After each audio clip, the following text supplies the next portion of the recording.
नैमिषारण्य उस पावन भूमि पर जहां सहस्रों ऋषि एक महायज्ञ के निमित्त एकत्र हुए थे, ऐसा प्रतीत होता था मानो काल ने अपनी गति को थाम लिया हो।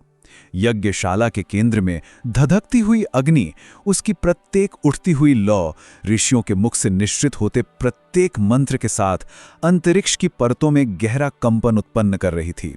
यह कोई साधारण दृश्य नहीं था, यह दिव्यता का साक्षात प्रकटीकरण था, सघन और गहन।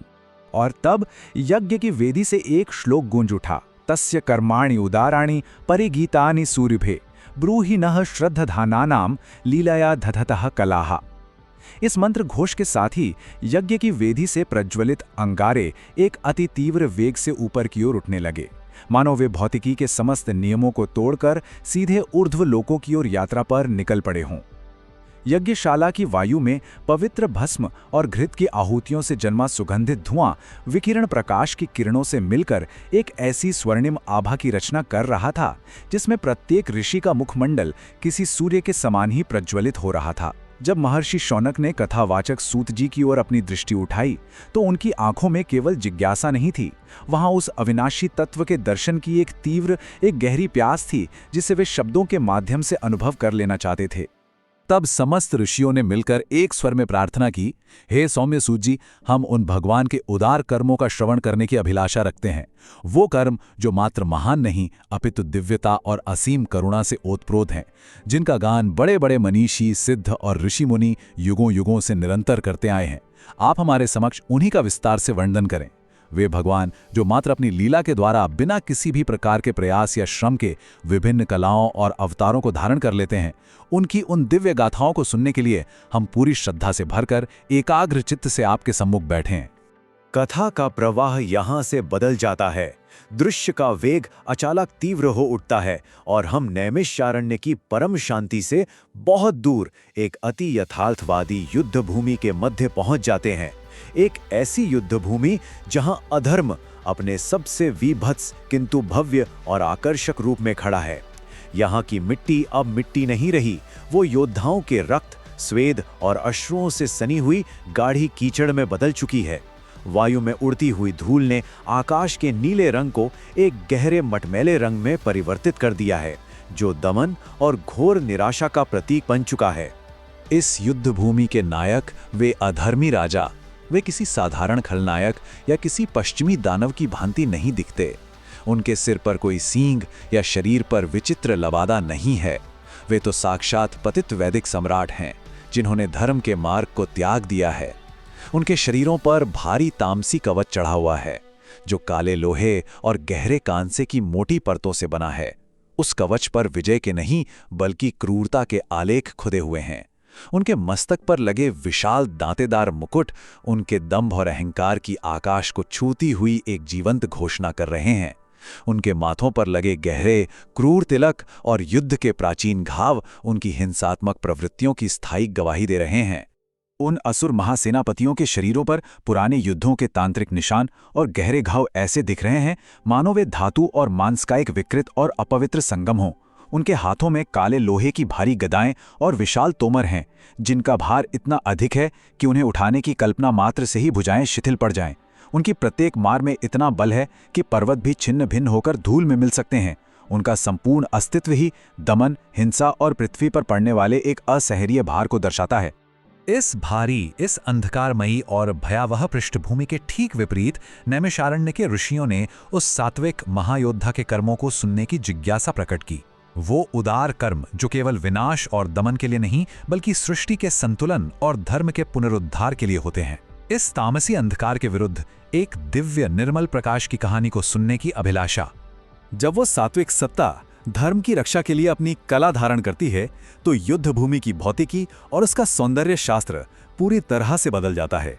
वो सात्विक योद्धा जिसका शरीर नीलकमल की दिव्य आभा से युक्त है, जिसने स्वर्णमयी वक्ष कवच धारण किया है जो सूर्य के प्रकाश को भी परावर्तित कर अंधकार को नष्ट कर रहा है, जिसके कटी पर बंधे अंतरिय का रेशम हवा के वेग के साथ एक पूर्ण और लयबद्ध चक्र में लहरा रहा है, और उसके मस्तक पर लगा एक अकेला मयूर पंख उस उड़ती हुई धूल और जलते हुए अंगारों के बीच भी अपनी पवित्रता, अपनी कोमलता और अपने रंगों की दिव्यता को बनाए रखता है।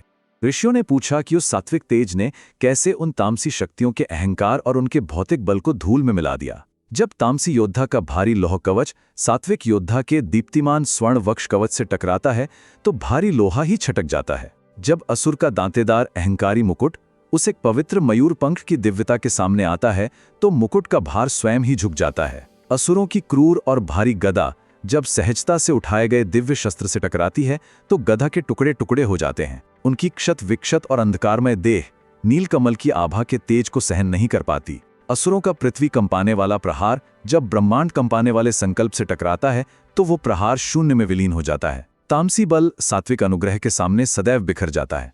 अब ऋषियों का ध्यान युद्ध के उस भव्य दृश्य से हटकर उसके पीछे छिपे दार्शनिक मर्म पर केंद्रित होता है।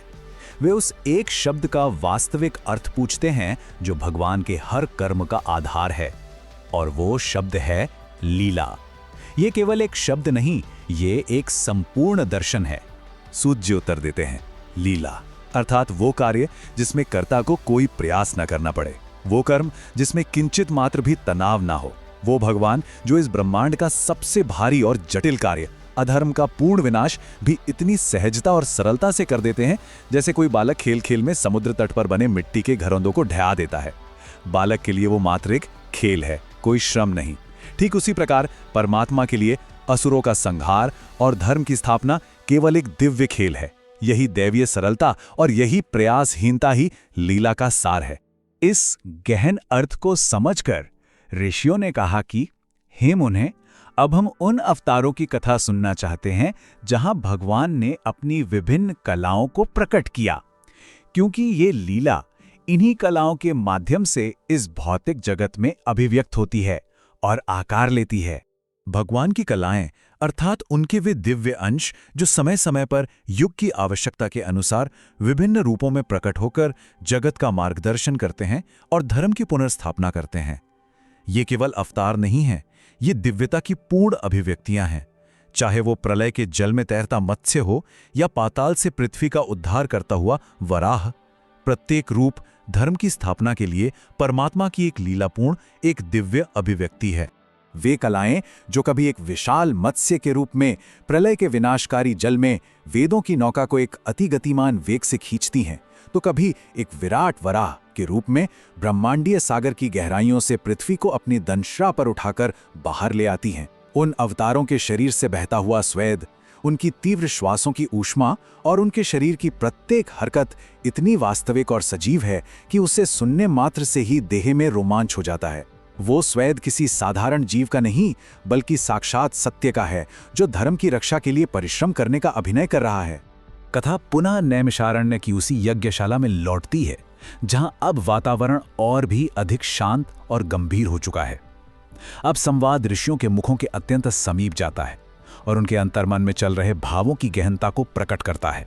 उन सभी ज्ञानवृद्ध ऋषियों की आंखों में अब उमड़ते हुए श्रद्धा के आंसू स्पष्ट देखे जा सकते हैं। वे आंसू किसी दुख या शोक के नहीं हैं, वे उस श्रद्धाधानानान अवस्था के प्रतीक हैं, पूर्ण अटूट विश्वास और 100% ग्रहणशीलता की परम स्थिति। ये वो अवस्था है जिसे प्राप्त करने के पश्चात ही भागवत की दिव्य कथा तर्क के मार्ग को छोड़कर सीधे हृदय में प्रवेश करती है। इस दिव्य कथा को समझने के लिए यही पहली और अंतिम अनिवार्य शर्त है। अंत में ऋषियों ने सूत जी से आग्रह किया, हे मुने, इस कलयुग के आगमन से पहले जब क्रूरता को ही शौर्य माना जाएगा, हमें वो कवच प्रदान कीजिए जो किसी धातु से नहीं बल्कि केवल पवित्र कथाओं से बनता है। वो अभेद्य कवच जिसे कोई भी भारी काला लोहे का शस्त्र या कोई तर्क भेद नहीं सकता। वो कवच जो हमें उस अधर्म के सौंदर्य शास्त्र की चकाचौंध और आकर्षण से बचा सके और हमें सत्य के मार्ग पर स्थिर रख सके। हमें उस तामसी, उस आडंबरपूर्ण सौंदर्य का वर्णन नहीं सुनना। हमें तो उस सात्विक सौंदर्य की कथा सुनाइए जहां मर्यादा ही सच्चा आभूषण है और करुणा ही सबसे शक्तिशाली अस्त्र है। हमें उस सौंदर्य का वर्णन सुनाइए जहां भगवान के चरणों में लगा एक मयूर पंख उन असुरों के स्वर्ण जड़ित भारी मुकुटों से भी अधिक गरिमापूर्ण और तेजस्वी है। हमें वो कथा सुनाइए जो हमारी आत्मा को इस भौतिक जगत के भ्रम से निकालकर तृप्त कर दे।